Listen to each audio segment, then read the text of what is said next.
to minimize the challenges and the problems and the issues and the conflict. They're real, but man, so many of them appear to be totally blown out of proportion. Yeah.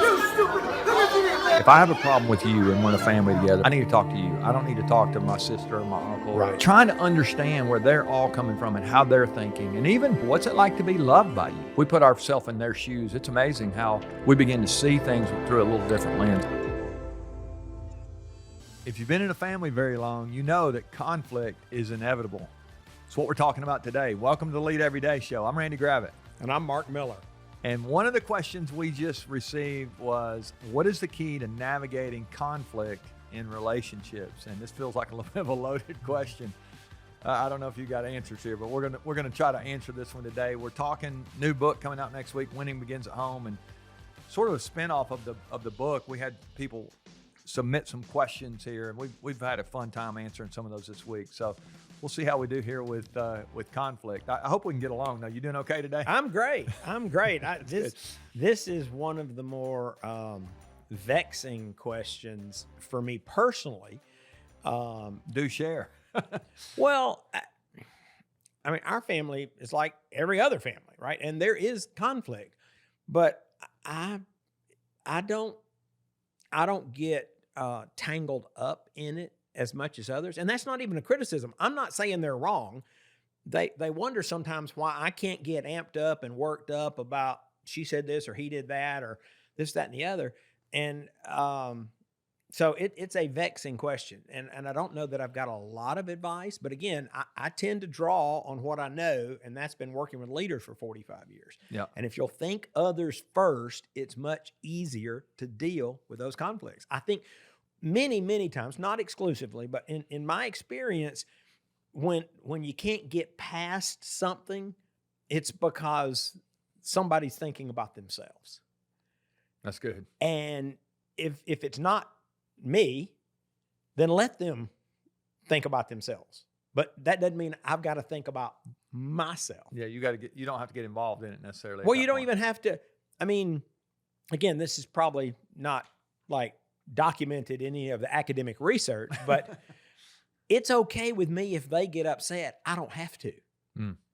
Yeah. I don't have to reflect. I can deflect. Yeah. And I can listen. And we talked about this. Yeah. And I can feel sorry for them. Yeah. But that didn't mean I've got to participate. don't have to participate. Yeah. So again, I'm not sure that's advice per se, but I don't know that I have a key to resolve. Yeah. I think what I've just shared is my attempt to navigate, which actually I think the question was, how do you navigate? It was, and rather than how do you avoid, I mean, I think you don't avoid. I mean, I think conflict, if you get in a relationship with anybody, it is inevitable. I mean, it's going to happen. Mm-hmm. How do you navigate that? I think how do you stay above the fray? How do you stay above? And I think that's a good way. I like the way you're describing that and thinking about it. I'm going to add a little layer, something we actually talked about a couple of days ago, is I think we don't need to make a big deal out of small stuff. And I think sometimes the conflicts that end up big usually start out small and they escalate over time if we react rather than respond. I'm not sure if you used the word respond a minute ago, but you said deflect versus reflect. I think if I end up reacting to what Laura does or one of the girls does, or it doesn't matter who. Yeah, and I'm even thinking this in extended family. And it can be extended family. A lot of times, because a lot of our conflict that I would talk about, it's not happens within outside of us. Yeah. It's those around us. Layer out a few. You can get out there to cousins and whatever. And they can be great, but it also can be people. I mean, it's amazing what people get upset about. And I know people. I mean, I know some leaders who have some broken relationships with close family members and have had for decades, and it's really sad when you see that happening. And I think at some point there is some introspection that needs to probably happen. Are you causing that? If you are, then stop it. Exactly right. I mean, there's some things you may need to do, but I think sometimes humility can go a long way as well when we just don't have to be right. I mean, I've said this before sometimes people would rather be right than get it right. And I don't, I think it's the old, uh, let's try to work through the conflict and get to where we're trying to go. The goal is not to win the argument. I heard somebody say one time, if this, I thought this was great. They said, if you win every argument with your spouse, you're sleeping with a loser. And I thought that's, the goal's not, it's unity. It's not victory. It's like, we're not trying to. Ooh, I like that. Yeah. The goal is unity, not victory. I think so. And I think sometimes conflicts happen and then we just like, I'm going to draw my line. She's going to draw hers, or my brother or sister, or, Uncle Joe, or whoever, whatever you have in your family, they're going to have their deal. And man, I just don't. I'm kind of with you on that. So we're probably the wrong guys. Well, but I think you've got a level of maturity there that I don't have, because what I heard you say is you're willing to work through the conflict. I don't often even want to engage because it doesn't matter, right? If it's a little, it probably matters to them. If it's a little thing that doesn't matter, then I don't want to get involved. It probably matters to them. I'm working on it. I'm working on it. That's good. I'm working That's on good. it. That's good. Yeah. I think another thing we can do that really helps is if we have to me, this is one of the ththings that escalates.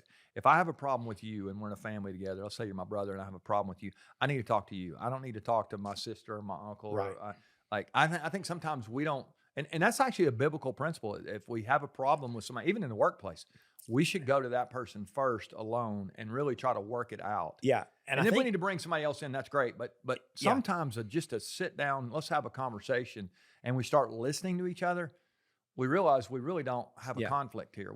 And that's a great way to work towards a solution. When somebody brings something to you, and I've done this in the workplace and in the home front, they bring something to me, hoping that I'll do something, intervene, take their side, solve it. Yeah. I'll say, have you talked to that person? And it's amazing how many times they'll say no. Right. Oh, and by the way, like, if they say, I sent them a text, I said, well, you didn't hear my question. Right. So I guess the answer is no, because I said, have you talked to them? Yeah. Yeah. And I think that's a big part of moving towards a solution. Yeah. But just refuse to talk to people that want to talk to you about stuff that they ought to be talking to somebody else about. Yeah. And say, I don't want to hear it. Yeah, that's good. I mean, if you live with people, it's gonna be hard to get along with them. I mean, I don't get along with myself half the time. So it's like, how am I gonna get along with all these? Yeah, I don't want to make this sound easy. And we're all different. I mean, I don't think it gets talked about enough these days, but men and women are different. You start living with 5 women. I had these 4 daughters and my wife, and we didn't vote on anything. I mean, like, I would have had no chance to. Right. But trying to understand where they're all coming from and how they're thinking, and even as an adult, we talked about the childishness of a 3-year-old the other day. But if you've got a teenager and you're 50 years old and you kind of got your stuff together at this point, hopefully, and they're navigating some of the things they are, I like to ask myself, what's it like to be them? What's it like to be on their side of the table? And I ask leaders this in the workplace too sometimes. What's it like to be led by you? I would say here, what's it like to be loved by you in a family? What's it like to be parented by you? Parenting What's by it you? like to be married to you? Married to you. I mean, just asking those questions. And if you really stop and think about it, some of these things that we have disagreements on probably are because we don't give a lot of thought. Back to what you started with is we don't think others first. If we put ourselves in their shoes, it's amazing how we begin to see things through a little different lens. And I think that can be helpful. So I don't know if we gave anybody any keys and they're going to unlock anything, but they might be able to navigate it a little better. I think conflict is inevitable. Well, but I want to go back to something you said a few weeks ago. Love first, live last. Yeah. I mean, I think those are the fundamentals. Those are the fundamentals. I mean, that's really, really powerful. And I think, again, I don't want to minimize the challenges and the problems and the issues and the conflict. They're real. Yeah. But man, so many of them appear to be totally blown out of proportion from my perspective. Yeah. That's good. Like, let's just love first. I think if you love first and live last, there's a good chance some of those conflicts will some of them are going to go away. They're going to go away. They really are. All right. We hope you'll join us tomorrow. We got another question or two we'll answer, and we'll kind of put a bow on this here for launch week coming up next on Tuesday, just a few days away here from the book going live. So I'm excited. I hope you've got your copy. Join us tomorrow as we continue this conversation. Remember, the best leaders lead every day.